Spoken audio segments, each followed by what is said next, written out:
তাইলে বোঝা গেল এই দুনিয়ায় ভালো মানুষও থাকতে পারবে না, খারাপ মানুষটাও দুনিয়ায় থাকতে পারবে না, সুন্দর মানুষটাও দুনিয়ায় থাকতে পারবে না, কালো মানুষটাও দুনিয়ায় থাকতে পারবে না, টাকাওয়ালা কোটিপতি দুনিয়ায় থাকতে পারবে না, রাস্তার ফকিরও দুনিয়ায় থাকতে পারবে না, বিশাল বড় ক্ষমতাওয়ালা বাড়ি গাড়ির মালিক এই মানুষটাও দুনিয়ায় থাকতে পারবে না, রাস্তায় ভিক্ষা করে খায় এই মানুষটাও দুনিয়ায় থাকতে পারবে না। ঠিক না? বিদায় নেওয়া লাগবে একদিন বিদায়। তাইলে এই দুনিয়া স্থায়ী ঠিকানা না, আসল ঠিকানা কোথায়? বলেন না, বলেন না, বলেন না। বাংলা ডেকে বলে বাদশা নামদার, আপনি যে রাজপ্রাসাদে আছেন এখানে আপনি একদিন ছিলেন না, আজ আছেন, আপনি আবার একদিন থাকবেন না। আপনার সন্তানও এখন মালিক না, আবার একদিন মালিক হবে, সেও দুনিয়ায় থাকবে না। আপনার নাতিও মালিক না, আবার সে মালিক হবে একদিন, সেও দুনিয়ায় থাকবে না। আপনার বাবা মালিক ছিল, সেও দুনিয়ায় আজ নাই। আপনার দাদা মালিক ছিল, সেও দুনিয়ায় নাই। তাইলে আপনার ওটা তো স্থায়ী বাড়ি নয়, ওটা মুসাফির খানা। স্থায়ী বাড়ি আমারই কবর। ও বাদশাহ, আমি এই জন্য বাড়িতে থাকি না, আমি আগের থেকে এইসব খবরে রয়ে গেছি। বাহলুলের দিকে তাকাইয়া বাদশাহ ডেকে বলে, বাহলুল, এটা তো কোনোদিন এমন করে চিন্তা করি নাই। ব্যাপারটা এমনই যদি হয় তাইলে আমি তো মারাত্মক বোকা, আমি তো আসলে পাগল, আসল চালাক মানুষ তুমি। এই জন্যই নবী কইছেন, এই জন্যই নবী বলছেন, আল কাইয়িসু মান দানা নাফসাহু ওয়া আমিলা লিমা বা'দাল মাউত। বুদ্ধিমান মানুষ তো সে যে নিজেরে নিজে চিনে আর মৃত্যুর পরে জিন্দেগির জন্য এখন থেকেই পুঁজি জোগাড় করে। আচ্ছা বলেন তো, দুনিয়ায় কে কয়দিন থাকবে কারো জানা আছে? বরঞ্চ এত অনিশ্চিত, এত নিশ্চিত মৃত্যুটা। আরে দুনিয়ার কোনো কিছু তো আগাম জানা যায়, মৃত্যুটা আগাম জানারও কোনো সুযোগ নেই। পয়গম্বর সুলাইমান আলাইহিস সালাতু ওয়াস সালাম গোটা পৃথিবীর বাদশা ছিলেন। নাম শুনছেন না শুনেন নাই? কথা কয় না। এই সুলাইমান আলাইহিস সালাতু ওয়াস সালামের সামনে তার এক মন্ত্রী বসা, মন্ত্রণালয়ে দায়িত্বপ্রাপ্ত মন্ত্রী বসা। তো হঠাৎ করে তাকায় দেখতেছে কে যেন তার দিকে চোখ দুইটা বিশাল বড় বড় করে তাকাইতেছে, ভয়ঙ্কর চেহারা। সুলাইমান আলাইহিস সালামের কাছে এসে বললেন, পয়গম্বর, আমার দিকে কে যেন ভয়ঙ্কর চেহারা দিয়ে এমন করে তাকাইতেছে। সুলাইমান আলাইহিস সালামকে জিজ্ঞাসা করো কে তাকায় আছে। তো জিজ্ঞাসা করার পরে উত্তর দেয়, আমি আজরাইল। আমি কি? আর কথা বলেন না কেন আপনারা? আজরাইল। পয়গম্বর সুলাইমান আলাইহিস সালাতু ওয়াস সালামকে বলেন, পয়গম্বর, তো আজরাইল, আমার বড় ভয় লাগতেছে, আজরাইল এইভাবে আমার দিকে তাকায়, না জেনে এই মুহূর্তে আমার জানটারে কবজ করে ফেলবে। আমারে আপনি দূরে কোথাও পাঠায় দেন। কোথায় পাঠাবে? এটা দ্বীপের নাম বলছে, ওই দ্বীপের মধ্যে নিয়ে রেখে আসা। পয়গম্বর সুলাইমান আলাইহিস সালাতু ওয়াস সালাম তো গোটা পৃথিবীর সব মখলুকের ভাষা বুঝতেন, ঠিক না? এমনকি জিনদের ভাষাও বুঝতেন। জিন জাতি যদি পয়গম্বর সুলাইমান আলাইহিস সালামের কথা অমান্য করত, তো ওর মৃত্যুদণ্ড ছাড়া দ্বিতীয় কোনো সুযোগ ছিল না। সুলাইমান আলাইহিস সালাতু ওয়াস সালাম যখন জিন জাতির দিকে তাকাইতেন, তখন তাকাইলে চক্ষু দুইটা লাল রক্ত মাখা হয়ে যেত। মনে হয় যেন, আচ্ছা এই মোবাইল গুলো কার কার বাজে একটু পর পরে? হ্যাঁ, এগুলো কি সাইলেন্ট করা যায় না?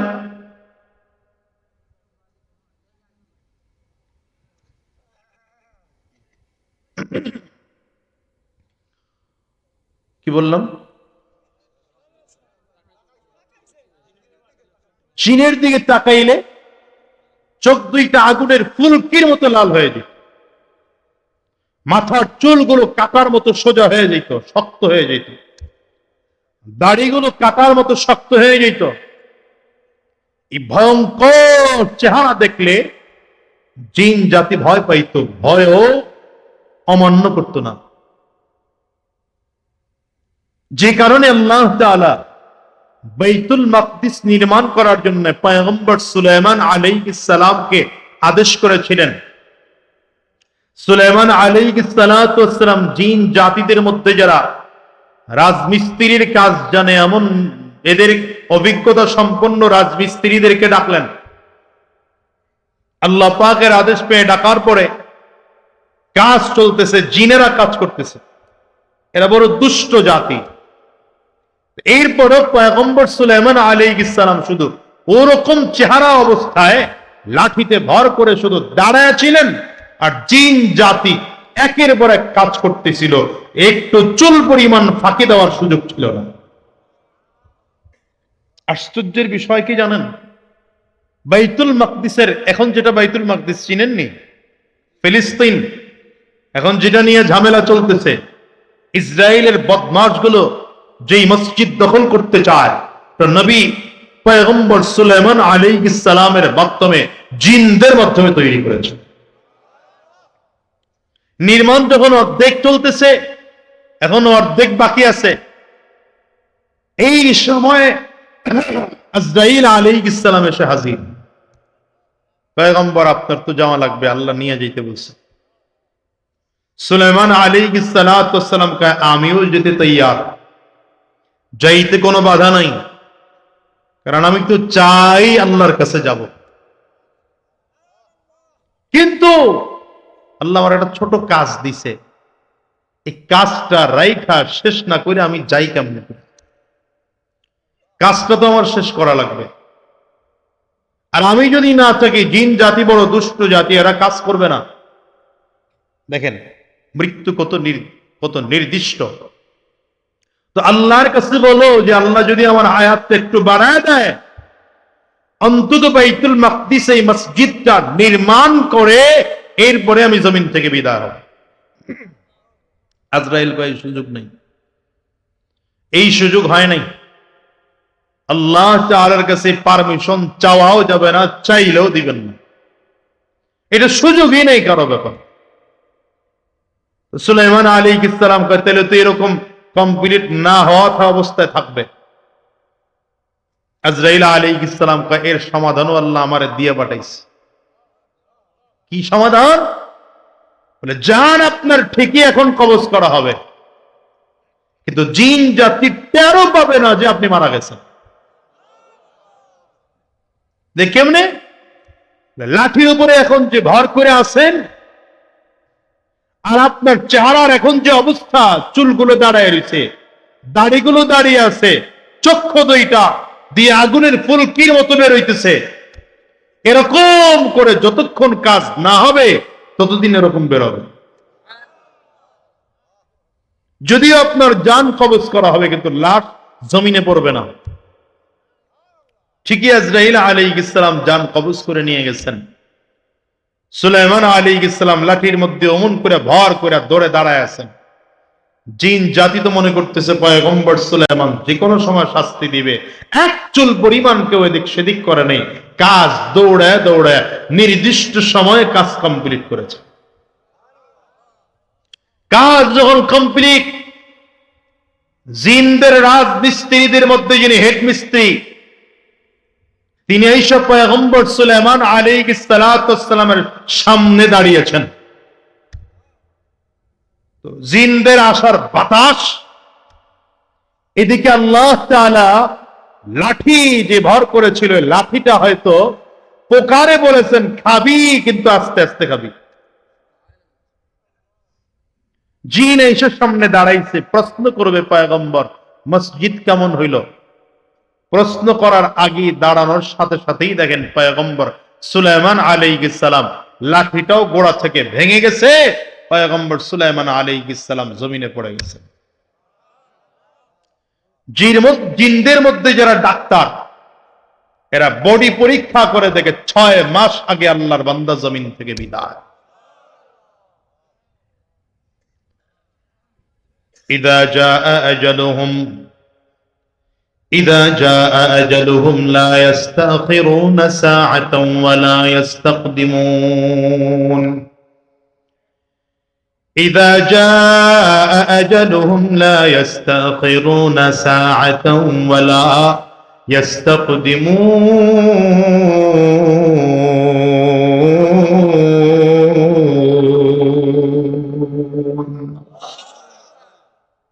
এটাই অবস্থা। মালিক ডেকে বলেন, দুনিয়ার মানুষেরা, মৃত্যু যার যখন নির্ধারিত হবে, এক মুহূর্ত আগেও হবে না, পরেও হবে না। মৃত্যু সবার জন্য নির্ধারিত, একদিন আগেও হবে না, এক মুহূর্ত পরেও হবে না। মন্ত্রী ডেকে বলে, বাদশাহ আমার বড় ভয় লাগে, জিনদের মাধ্যমে আমার অমুক জায়গায় দিয়ে আসেন। পয়গম্বর সুলাইমান আলাইহিস সালাম এক জিনরে বললেন, দিয়ে আয়। নির্দিষ্ট জায়গায় বহু দূরে এক দ্বীপের মধ্যে রেখে আসছে। হঠাৎ করে যখন জিন দিয়ে চলে আসছে, জিন তো মুহূর্তের মধ্যে চলে আসতে পারে। জিন চলে আসছে। এবার আজরাইল ডেকে বললেন, পয়গম্বর আপনার সামনে যে একটু আগে মন্ত্রী বসা ছিল, উনি কোথায়? বলে, সে তুমি নাকি? তার দিকে বড় বড় চোখ দিয়ে তাকাইছে, বড় ভয় লাগছে। লোকটা আমার দরবার ছেড়ে বহুত দূরে চলে গিয়েছে, ভয়ে দূরে পালায়। কোন জায়গায়? জায়গার নাম বলছেন অমুক জায়গায়, অমুক দ্বীপে। কি বলেন অমুক দ্বীপে? আল্লাহ তাআলা তো এই মাত্র তার নামটা আমার হাতে দিয়ে বললেন, ওনার জান ওই দ্বীপে কবজ করা লাগবে। অথচ এই লোকটা আপনার সামনে বসা, ওই দ্বীপে নেওয়ার ব্যবস্থাও নাই, সময়ও নাই।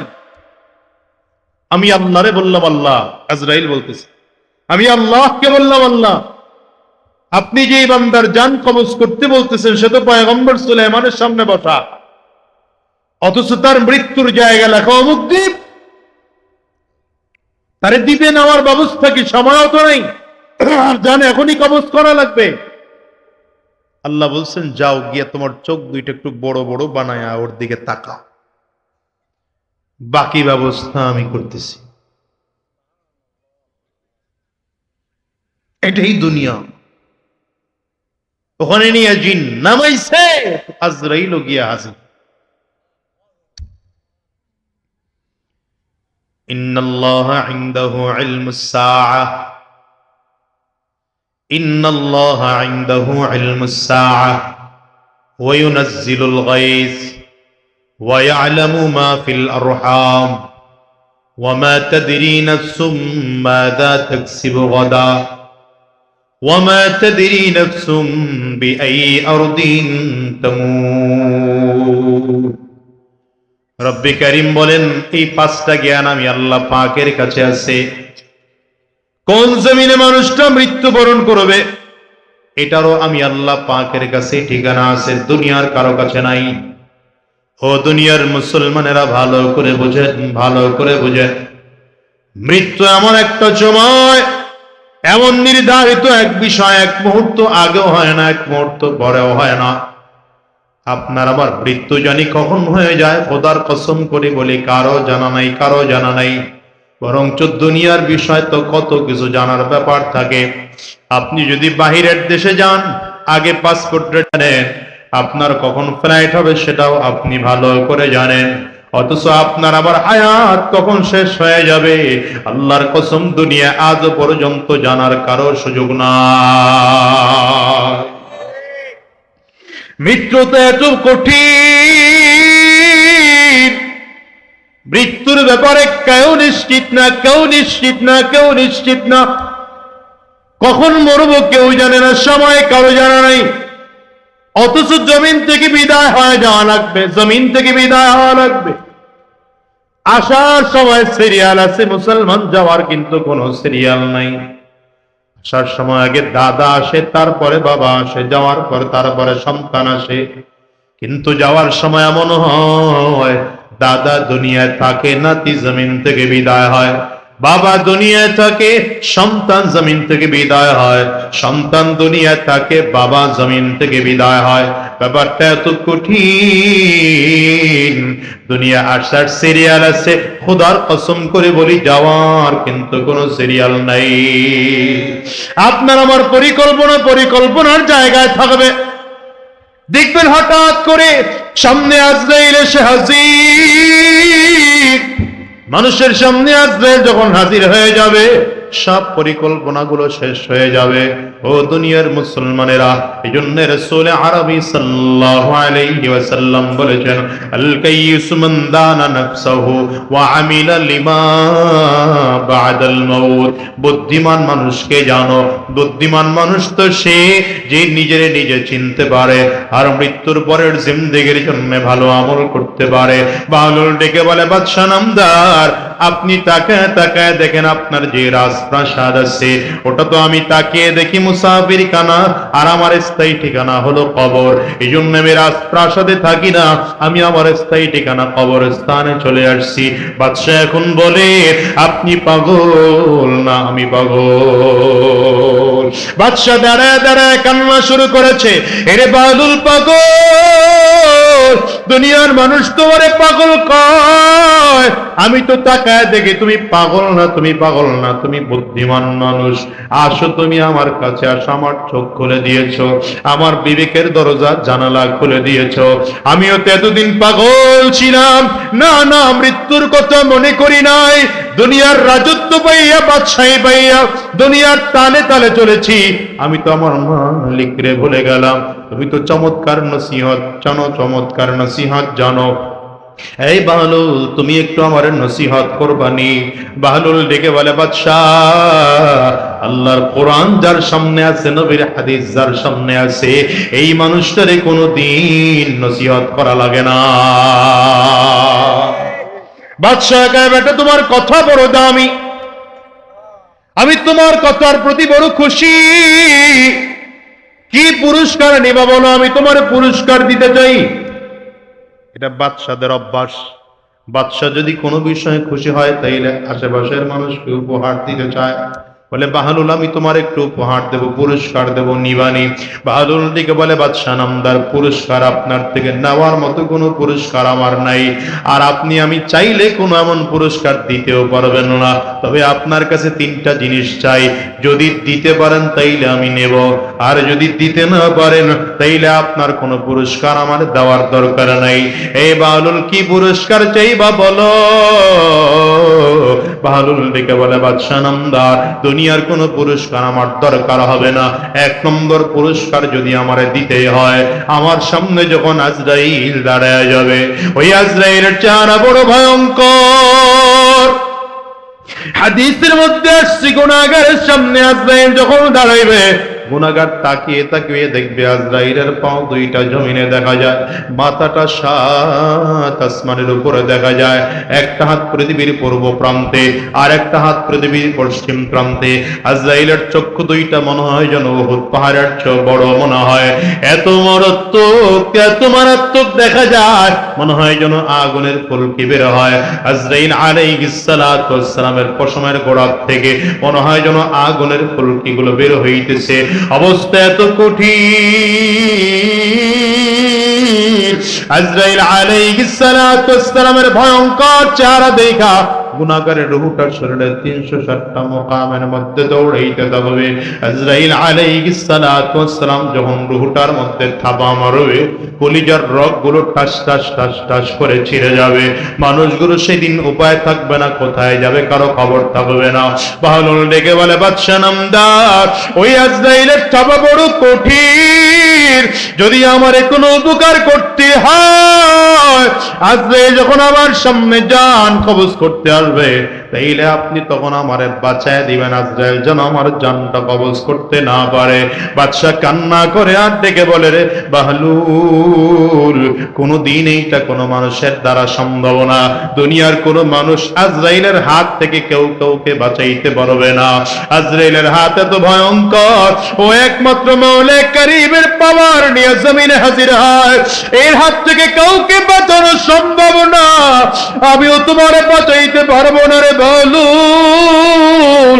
বাহলুল ডেকে বলে, বাদশাহ নামদার যদি না পারেন তাইলে দ্বিতীয় নম্বর আপনার কাছে আমার চাওয়া, দ্বিতীয় নম্বরে আপনার কাছে আমি যেটা চাই, আপনি যদি পারেন ওই কবরের মধ্যে আমি যখন গিয়া থাকবো, কবরটা বড় ভয়ঙ্কর, কবর বারবার করে ডাক দেয়, আনা বাইতুজ জুলমা, আনা বাইতুল ওয়াহদা, আনা বাইতুত তুরাব, আমি বড় একাকীর ঘর, আমি বড় অন্ধকার ঘর, আমার কাছে সাথীও নাই, বাতিও নাই, বাড়িও নাই, দুনিয়ার কোনো কিছুই নাই। কবর বলে, আমি শুধু চিনি আমল, ভালো আমল করে যদি আসতে পারো ভালো আচরণ করব, আর কপাল পোড়ার দল যদি ভালো আমল করে আসতে না পারো, আমি কবর দুই দিকের মাটিগুলো একত্রিত হইয়া এত জোরে চাপ মারবো, একটা পাজরের হাড্ডি কিন্তু আরেকটা পাজরাই নিয়ে পৌঁছায় দেব। ও বাহলুল, বাহলুল বারবার করে ডেকে বলে, বাদশাহ নামদার আপনি যদি পারেন তাইলে আমারে কবরের এই আযাব থেকে রক্ষা করে দেখান। বলে, না বেটা, এটাও তো কোনোদিন সম্ভব না। বলে, যদি কোনোদিন সম্ভব না হয় তাইলে আপনার কাছ থেকে আমার দ্বিতীয় কোনো উপকার নেওয়ার দরকার নাই। 3 নম্বর যদি আপনি আমারে দিতেই হয় তাইলে আমাকে দিবেন কিয়ামতের ময়দান। কিয়ামতের ময়দানে মানুষগুলো যখন দাঁড়াইবে, মানুষগুলো তাকাইয়া দেখবে সূর্য মাথার মুঠো মাথা উপরে দেখা যায়, মাথার মগজগুলো সূর্যের তাপে টকবক টকবক করে ফুটবে এমন মনে হয়। মানুষগুলো তাকায় দেখবে ডান দিক থেকে ওই জাহান্নামের আগুন, মানুষগুলো তাকিয়ে দেখবে বাম দিক থেকে ওই জাহান্নামের আগুন, মানুষগুলো তাকিয়ে দেখবে সামনের দিক থেকে ওই জাহান্নামের আগুন, পেছন দিকেও তাকাইয়া দেখবে জাহান্নামের ভয়ঙ্কর আগুন। সামনের দিকে ঘুরে ঘুরে আওয়াজ দিয়া দিয়া সামনের দিকে আগায়।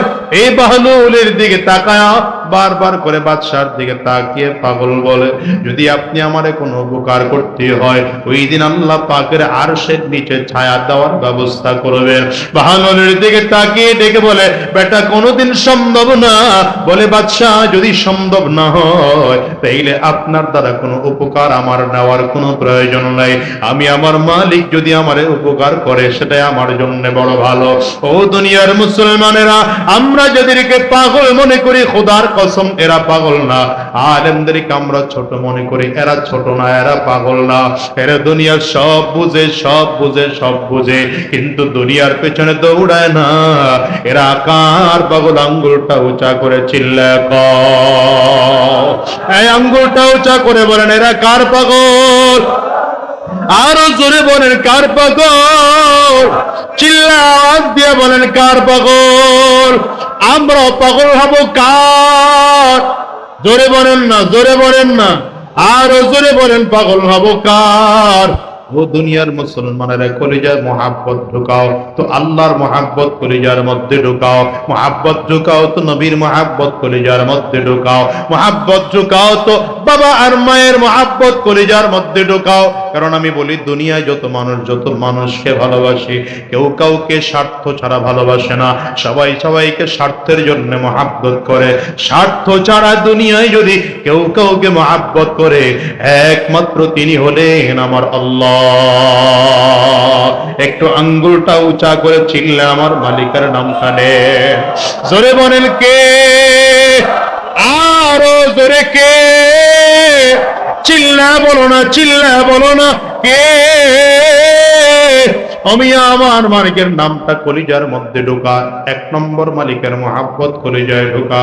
2 নম্বর যদি কাউকে ভালোবাসতে হয়, সে আমার নবী। বুকে হাতটা লাগায় বলেন, 2 নম্বরে কে? সবাই কয় না, বলেন না 2 নম্বরে কে? এই বাবা আল্লাহ এবং নবীর পরে 3 নম্বরে যদি কাউকে মহাব্বত করতে হয়, সে মাকে মহাব্বত করবেন। 4 নম্বর যদি কাউকে মহাব্বত করতে হয়, সে বাবাকে মহাব্বত করবেন। এই 4 জন ছাড়া দুনিয়ায় যদি কেউ কাউকে মহাব্বত করে, সে দিনদার আল্লাহওয়ালা কোরআনওয়ালা মানুষকে মহাব্বত করবা। এই দুনিয়ার যুবকেরা, দুনিয়ার খারাপ মানুষের সাথে সম্পর্ক গড়িও না, দুনিয়ার শয়তানি মানুষগুলোর সাথে সম্পর্ক গড়িও না, দুনিয়াদার মানুষদের সাথে সম্পর্ক লাগাইও না। এদের সাথে যদি বন্ধুত্ব লাগাও, কিয়ামতের ময়দানে আফসোস এত করবা। রব্বে কারীম বলেন, ইয়াউমা ইয়া'আদ্দুজ যালিমু আলা ইয়াদাইহি ইয়াকুলু ইয়া লাইতানি ইত্তাখাযতু মা'আর রাসূলি সাবিলা ইয়া ওয়াইলাতা লাইতানি লাম আত্তাখিয ফুলানান খলীলা। রব্বে কারীম ডেকে বলেন, দুনিয়ার মানুষেরা, ও দুনিয়ার মানুষ, ভালো করে বুঝো, কিয়ামতের ময়দানে একদল দাঁড়াবে, এরা আফসোস করবে আল্লাহ পাকের আযাব ও গজব দেখা। এরা চিল্লাবে আর কাঁদবে আর বলবে, মালিক, এত সুযোগ ছিল, তারপরে কেন আমরা নবীদেরকে বন্ধু বানাইলাম না? এত সুযোগ ছিল, তারপরও কেন আমরা হাক্কানি উলামায়ে কেরামদেরকে বন্ধু বানাইলাম না? এত সুযোগ থাকার পরেও কেন আমরা হাক্কানি উলামায়ে কেরামদের সাথে সম্পর্ক করলাম না? এত সুযোগ থাকার পরেও কেন আমরা আবু জাহল মার্কা লোকদেরকে বন্ধু বানাইলাম, আবু লাহাব মার্কা লোকদেরকে বন্ধু বানাইলাম, উতবা সাহেবা মার্কা লোকদেরকে বন্ধু বানাইলাম? কিয়ামতের ময়দানে মানুষগুলো আফসোস করবে, কিন্তু খোদার কসম করে বলি কোনো লাভ নাই। এই জন্য বলি, উলামায়ে কেরামদের সাথে সম্পর্ক লাগাও, গুনাহ থেকে বেঁচে থাকো, উলামায়ে কেরামদের সাথে সম্পর্ক গড়ো, আর দিনদার ইমানদার হইয়া কবরে যাওয়ার ফিকির করো। সাহাবায়ে কেরামদের অভ্যাস, সাহাবায়ে কেরাম জীবনে কোনোদিন গুনাহ করতেন না। যদি গুনাহ হয়ে যাইতো, মাপ চাওয়ার জন্য পাগল হয়ে যাইতেন। একজন মহিলা সাহাবিয়া রাসূল আরবের দরবারে এসে হাজির। পয়গম্বরে আরবের সামনে দাঁড়াইয়া ডেকে বলে, নবী আমার, আমি জিনা করে ফেলেছি, অন্যায় করে ফেলেছি, পাপ করে ফেলেছি।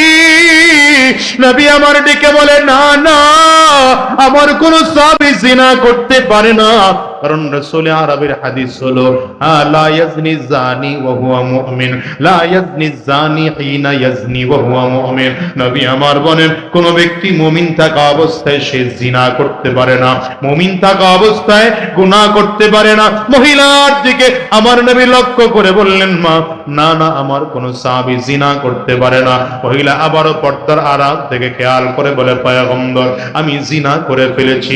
দ্বিতীয়বারে নবী কয়, না না, আমার কোন সাহাবী জিনা করতে পারে না। তৃতীয়বারে মহিলা আবার কান্না করে আর ডেকে বলে, নবী আমার, আমি এমন কায়দায় জিনা করেছি, জিনার ফসল আমার পেটে বাচ্চা চলে আসছে। নবী আমার বড় ভয় লাগে, আপনি আমার দ্রুত শাস্তি দিয়া পবিত্র বানায় দেন। ওই কবরের আযাব আমি সহ্য করতে পারবো না, জাহান্নামের আযাব সহ্য করতে পারবো না, পরকালের আযাব আমি সহ্য করতে পারবো না। নবী আমার আমারে শাস্তি দিয়ে পবিত্র বানাইয়া দেন। নবী আমার ডেকে বলে, মাগো, এখনো তোমার বাচ্চা পেটের মধ্যে, তোমার বাচ্চা আরে পেটে রেখা, যদি আমি তোমার শাস্তি দেই তাইলে তোমার বাচ্চাটা মারা যাবে। না না, আমি রহমতের নবী, এটা পারবো না। যাও, চলে যাও, যেদিন তোমার বাচ্চাটা জমিনের মধ্যে আসবে, আমি নবীর কাছে আসবা, আমি নবী তোমার শাস্তি দিয়া পবিত্র বানায় দেব। রহমাতুল লিল আলামিনের দরবার থেকে মহিলা বের হয়, আর চোখের পানিগুলো পালায়া পালায়া কান্না করে। লম্বা দিন পরে আবার মহিলা ফিরে আসছে, আজকে বাচ্চাটারে কোলে নিয়ে হাজির হয়ে গেছে আমার নবীর সামনে। নবীজির সামনে দাঁড়ায় ডেকে বলে, নবী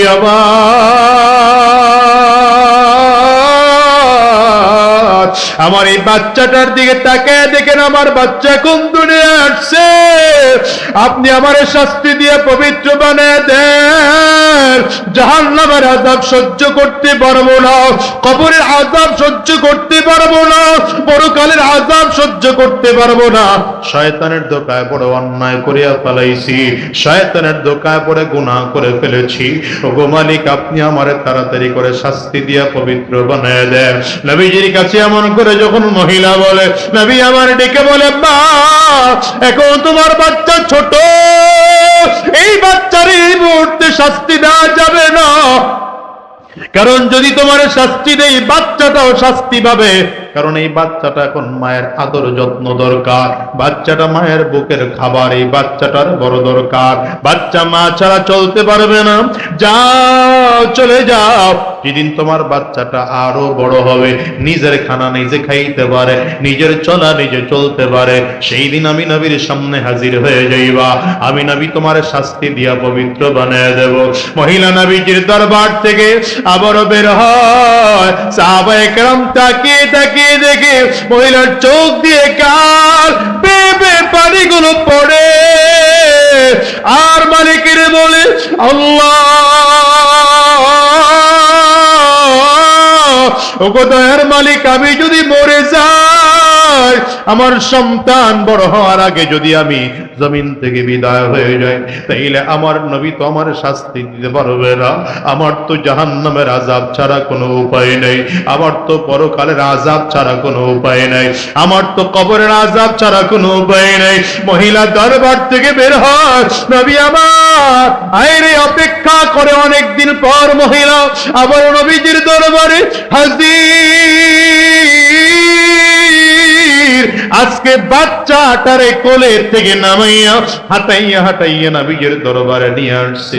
একটা শক্ত রুটি বাচ্চার হাতে ধরায়া দিছে, নবীজির সামনে দাঁড়ায় ডাক দেয়, পয়গম্বর এই যে তাকায় দেখেন, আমার বাচ্চাটা এখন একা একা হাঁটতেও পারে, ও নিজের খাবার নিজে খাইতেও পারে, আমারে আর ঘুরায়েন না নবী, আমি জাহান্নামের আযাব নিয়ে কবরে যাইতে পারবো না, গুনাহ নিয়ে কবরে যাইতে পারবো না, কারণ কবরে বড় ভয়। গুনাহগারের কবরে কত সাপ, কত বিচ্ছু, কত আযাব, গুনাহগারের কবরের মধ্যে সে ভরে যাবে। পয়গম্বর আপনি আমারে দ্রুত শাস্তি দিয়া পবিত্র বানায় দেন। রাসূল আরবি সাল্লাল্লাহু আলাইহি ওয়াসাল্লামকে যখন এমন করে বারবার বলে, মহিলাকে লক্ষ্য করে আমার নবী ডেকে বললেন, সাহাবীরা তাড়াতাড়ি করো, এই মহিলাকে মাটি পর্যন্ত, কোমরের পর্যন্ত মাটির মধ্যে গাড়ো। কবর আরে আস্তে করে মাটি করা হলো, মহিলাকে কোমর পর্যন্ত মাটির মধ্যে গাড়া হলো। ইসলামের বিধান অনুযায়ী এইবার যেহেতু মহিলাটা বিবাহিতা ছিল, বিবাহিত কোনো পুরুষ অথবা বিবাহিতা কোনো নারী যদি জিনায় লিপ্ত হয়, ইসলামের বিধান হলো কোমর পর্যন্ত মাটির মধ্যে গেড়ে পাথর নিক্ষেপ করে জমিন থেকে বিদায় করে দেওয়া। এই মহিলাকেও নবীজি তেমন শাস্তি দিতে আরম্ভ করেছেন। পাথর কোমর পর্যন্ত মাটির মধ্যে গাইরা সাহাবায়ে কেরামদেরকে বললেন, এবার পাথরগুলো একটা একটা করে মারো। পাথরগুলো মারতে আরম্ভ করেছেন। সাহাবায়ে কেরামরা যখন পাথরগুলো মারে, পাথরের আঘাতে মহিলার শরীর থেকে রক্তগুলো টপ টপ টপ টপ করে জমিনের মধ্যে পড়ে। এক একটা পাথরের আঘাতে রক্তের ফোঁটাগুলো পড়ে, রক্তে একটা ফোঁটা সে একজন সাহাবীর হাতের মধ্যে এসে লাগে। সাহাবী বড় ঘৃণা করে বুঝতেছে আর বলে, হায় আফসোস, আমার বড় আফসোস হয়, আজকে বুঝি আমার মালিক আমার এই গুনাহগারের রক্ত আমার শরীরের মধ্যে লাগায়া দিল, এই জিনাকারী একজন মহিলার রক্ত আমার শরীরের মধ্যে এসে লাগলো। নবীজি খেয়াল করে শুনতেছেন, সাহাবী এমন কথা বলতেছে। হঠাৎ করে নবী আমার ধমক দেয়, সাহাবী সাবধান, এই মহিলাকে এখন জিনাকারিনী মহিলা বলবা না, এই মহিলাকে এখন খারাপ মহিলা বলবা না। এই মহিলা যদিও শয়তানের ধোঁকায় পড়ে অন্যায় করেছে, গুনাহ করে ফেলেছিল, জিনা করে ফেলেছিল, কিন্তু এই মহিলা আমার মালিকের কাছে এমন পাক্কা সাচ্চা তওবা করেছে। এই তওবা যদি মদিনার সব গুনাহগারদের মাঝেও ভাগ করে দেওয়া হয়, সকল গুনাহগারের পক্ষ থেকে আমার আল্লাহ তাআলা সব গুনাহগুলো আমার মালিক মাফ করে দেবেন। ও দুনিয়ার মুসলমানেরা, গুনাহ তো হয়েই যাবে, কারণ মানুষকে আল্লাহ তাআলা গুনাহ করার উপকরণ দিয়েই বানাইছে। মানুষকে আল্লাহ তাআলা রাগ মানুষের মধ্যে দিয়ে বানাইছেন, হিংসা মানুষের মধ্যে দিয়ে বানাইছেন, লোভ মানুষের মধ্যে দিয়ে বানাইছেন, অমিয়া যৌন চাহিদা মানুষের মধ্যে দিয়ে আল্লাহ বানাইছেন। গুনাহ তো আপনার আমার দ্বারা হয়েই যাবে, কিন্তু সাবধান, গুনাহ নিয়ে কবরে যাওয়া যাবে না, গুনার তওবা করে জমিন থেকে বিদায় হওয়া লাগবে। এই জন্য আজকের মাহফিল থেকে ওয়াদা করে বের হন, আমরা জীবনে কোনোদিন গুনাহ করব না, কোনোদিন গুনাহ করব না। সবাই মিলে বলেন, কোনোদিন আমরা গুনাহ করব না। সবাই বলতে পারেন নাই, ভালো করে বলেন, গুনাহ করব না। আরো জোরে বলেন, কোনোদিন গুনাহ করব না। যদি গুনাহ হয়ে যায় তাইলে তওবা করব। বলেন না, গুনাহ হলে কি করব? বলেন, গুনাহ হলে কি করব? এক নম্বর, কোনোদিন গুনাহ করব না। দ্বিতীয় নম্বর, যদি গুনাহ হয়েও যায় তাইলে তওবা করব। সাহাবায়ে কেরামদের অভ্যাস ছিল এটা। সাহাবায়ে কেরাম কোনোদিন গুনাহ করতেন না, যদি গুনাহ হয়ে যাইতো তওবা করার জন্য পাগল হয়ে যাইতেন। ও দুনিয়ার মুসলমানেরা, ভালো করে বুঝেন, রাসূল আরবী সাল্লাল্লাহু আলাইহি ওয়াসাল্লাম হায়রে এই দুনিয়ায় ছিলেন, আজকে নবীও জমিন থেকে বিদায়, নবীর সাহাবীরাও জমিনে ছিলেন, তারাও জমিন থেকে বিদায়, তাবিঈন জমিনে ছিলেন, তারাও জমিন থেকে বিদায়, তাবিঈন জমিনে ছিলেন, তারাও জমিন থেকে বিদায়। আরে কত উলামায়ে কেরাম এই জমিনের মধ্যে ছিলেন, এক এক করে তারাও জমিন থেকে বিদায়। শাইখুল ইসলাম আজিজুল হক রাহমাতুল্লাহি আলাইহি এদেশের মানুষকে দ্বীনের কথা বলে বলে শোনাইতেন, আজকে তারাও তো জমিন থেকে বিদায়। এই জন্য আমি প্রায় বলি, এই চেয়ারগুলোতে তো আমরা বসার যোগ্যতা রাখি না। বসছি কেন? কাব্বারানি মাউতুল কুবারা, বড়রা নাই, এ কারণে আমরা অযোগ্যরা চেয়ার দখল করেছি। এই চেয়ারগুলো তো আসলে আমাদের চেয়ার না। এই চেয়ারগুলোতে বসে বসে বয়ান করতেন কুতুবুল আলম কালো মানিক সৈয়দ ফজলুল করিম রহমতুল্লাহ আলাইহি। এই চেয়ারগুলোতে বসে বসে বয়ান করতেন ইসহাক রহমতুল্লাহ আলাইহি। এমন কোন চেয়ারে বসে মানুষকে কান্নাওয়ালা বয়ান শোনাইতেন জারির কারি ইব্রাহিম সদস্য হুজুর রহমতুল্লাহ আলাইহি, হাজী শরিয়তুল্লাহ রহমতুল্লাহ আলাইহি। এমন একটা দিন আসবে যেদিন আমরাও দুনিয়ায় থাকবো না, আমরাও জমিন থেকে বিদায় হয়ে যাব। তবে দাওয়াত নিয়ে কেন আসছি জানেন মুসলমান? নবী দায়িত্ব দিয়ে গেছেন, এই জন্য দাওয়াত নিয়ে আসছি। কারণ বিদায় হজের ভাষণে রাসূল আরবী সাহাবায়ে কেরামদের মাঝে দাঁড়িয়ে যখন দিন কমপ্লিট হওয়ার ঘোষণা দিচ্ছিলেন, রাসূল আরবী সেদিন ঘোষণা দেয়, আল ইয়াউমা আকমালতু লাকুম দীনাকুম ওয়া আতমামতু আলাইকুম নি'মাতি ওয়া রাদিতু লাকুমুল ইসলাম দীনা। আজকে দিন কমপ্লিট হয়ে গেল। সাহাবায়ে কেরামরা কি আনন্দ! হায়রে এত রক্ত, এত জীবনের বিনিময়ে বুঝি দিন কমপ্লিট হয়ে গেল। সাহাবায়ে কেরাম একজন আর একজনের কাঁধে কাঁধ মিলায়, হাতে হাতে মুসাফাহা করে, কত আনন্দ! আজকে বুঝি দিন কমপ্লিট হয়ে গেল। ওমরের রক্তের বিনিময়ে বুঝি দিন কমপ্লিট হলো, আবু বকরের রক্তের বিনিময়ে বুঝি দিন কমপ্লিট হলো। সাহাবায়ে কেরামদের মনে পড়ে যায় ওই কথা, এই দিন এই দুনিয়া প্রচার করার জন্য আমার নবী কত মার খেয়েছেন, সাহাবায়ে কেরাম কত মার খেয়েছেন। উহুদের ময়দানে রাসূল আরবী সাল্লাল্লাহু আলাইহি ওয়াসাল্লামকে কাফির মুশরিকরা যখন লক্ষ্য করে তীর মারতেছে, আমার নবীর লোহার টুপি ভেঙে লোহার টুকরাটা নবীজির মাথার খুলির মধ্যে ঢুকে গিয়েছে। রাসূল আরবী সাল্লাল্লাহু আলাইহি ওয়াসাল্লাম হুমড়ে খেয়ে জমিনের মধ্যে পড়ে গেলেন।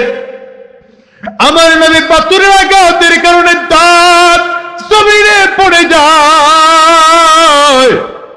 নবীজি চোখের পানিগুলো ফেলে কাঁদে, দুইটা হাত চেহারার মধ্যে দিলে, চেহারার থেকে হাত সামনের দিকে এনে তাকায় দেখলেন হাত দুইটার রক্তে ভরে গেছে।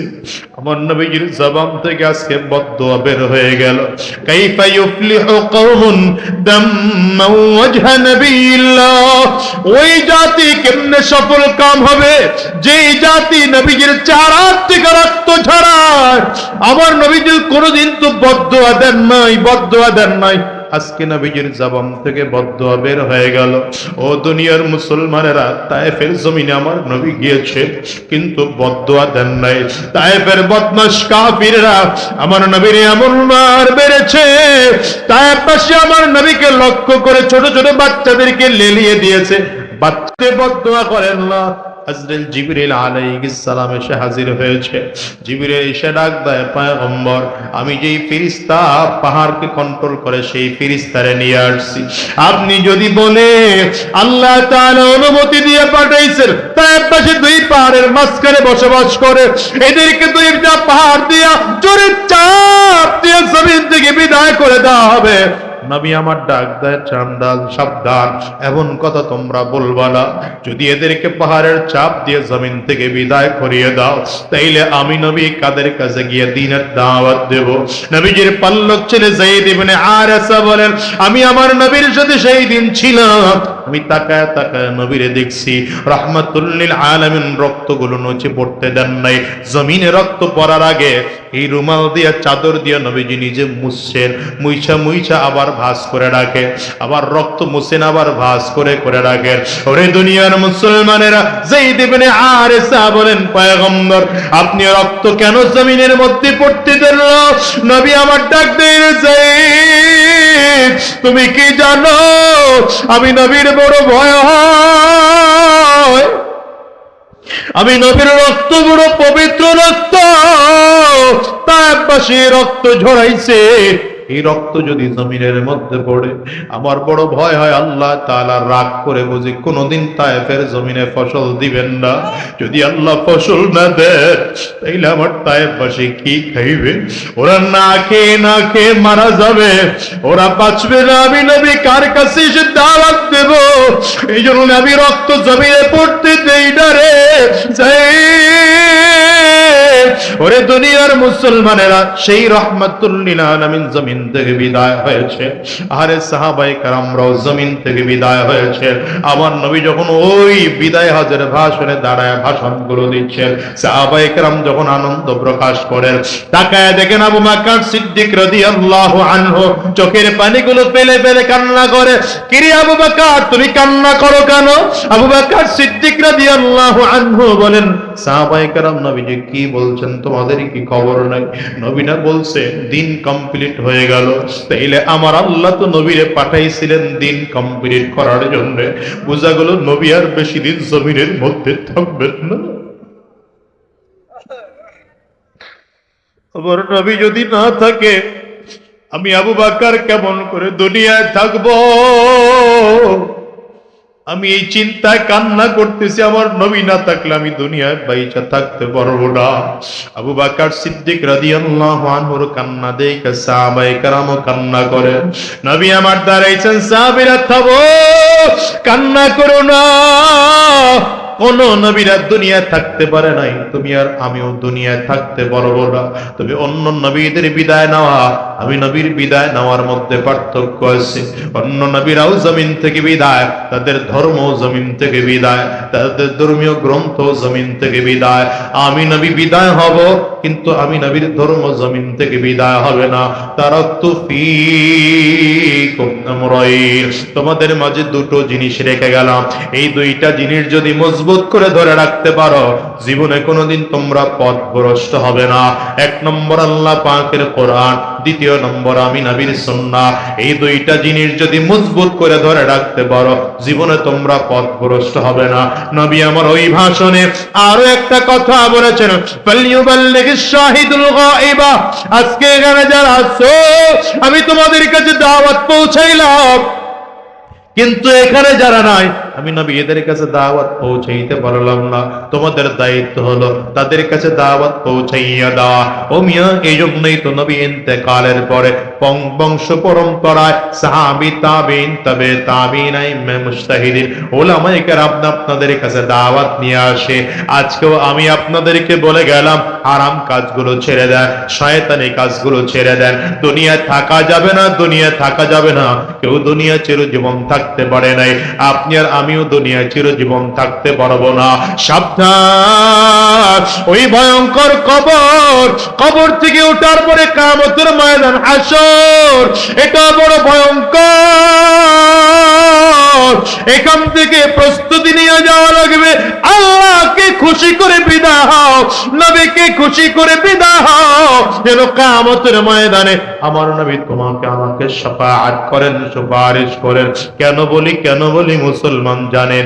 এই জন্য বলি, কারণ কিয়ামতের ময়দানে মানুষগুলো যখন দাঁড়াবে, তাকায় তাকায় দেখবে সব নবীরা পর্যন্ত ইয়া নাফসি করে। সন্তান বাবা মাকে চিনবে না, বাবা মা সন্তানকে চিনবে না, ভাই তার ভাইকে চিনবে না, বন্ধু তার বন্ধুকে চিনবে চিনবে না, স্বামী তার স্ত্রীকে চিনবে না, স্ত্রী তার স্বামীকে চিনবে না। একমাত্র সেই দিন সব নবীরা বলবে, ইয়া নফসি, আল্লাহ আমারে বাঁচাও। শুধুমাত্র তোমার আমার নবী পুলসিরাতের কিনারায় দাঁড়াইয়া বলবে, রব্বি হাবলি উম্মতি,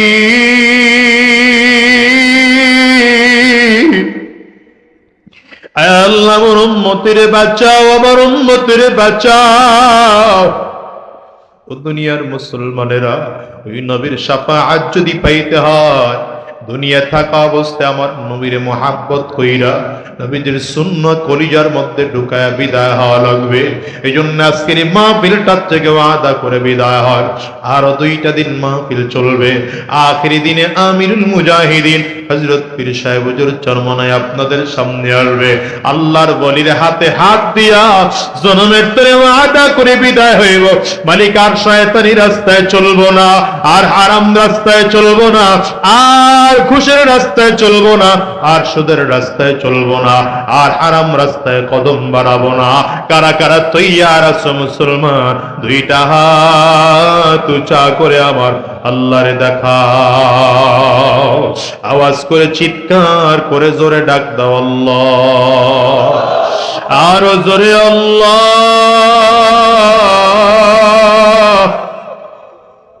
চোখে যদি পানি না আসে কান্নার বান্দরে ডাকো,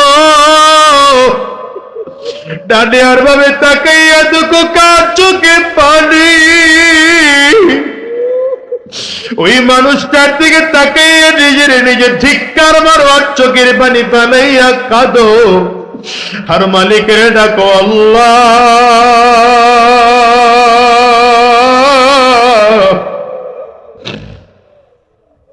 ওগো দয়ার মালিক, মেহেরবানি করে জিন্দেগির গুনাহগুলো মাফ করে দাও। আল্লাহ সবাই মিলে ওয়াদা করেন, আমার হারাম রাস্তায় চলবো না, শয়তানি রাস্তায় চলবো না, আর জাহান্নামী রাস্তায় কদম বাড়াবো না।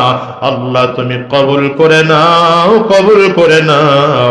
আওয়াজ দিয়া বলো আমিন। আরো জোরে জবান খুলে বলো আল্লাহুম্মা আমিন। মাওলার ইশকে জালে আগুন নেভাইলে যে নিভে না, জ্বলে পুরে ছাই হইল এই যে পাগলের সিনা, জ্বলে পুরে ছাই হইল এই যে পাগলের সিনা। ধরা দিয়ে দাও না, ধরা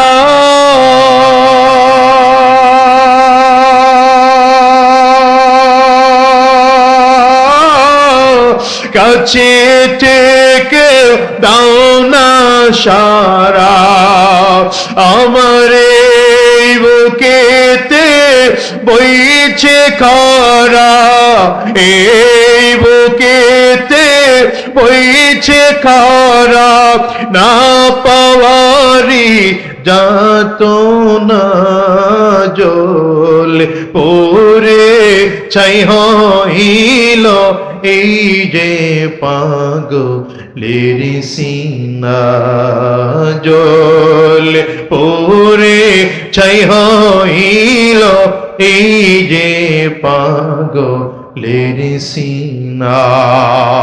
আমার মুসলমান ভাইরা, মুসলমান বন্ধুরা, রাত যেহেতু মোটামুটি গভীর হয়ে গেছে, আপনাদেরও কষ্ট হচ্ছে। আমি যে কথা বুঝাতে চেয়েছিলাম, দুনিয়ায় যতদিন থাকব আমার মালিককে ভয় করে মৃত্যুর প্রস্তুতি গ্রহণ করব। রাজি আছি ইনশাআল্লাহ? আল্লাহ সকলকে তৌফিক দান করুন।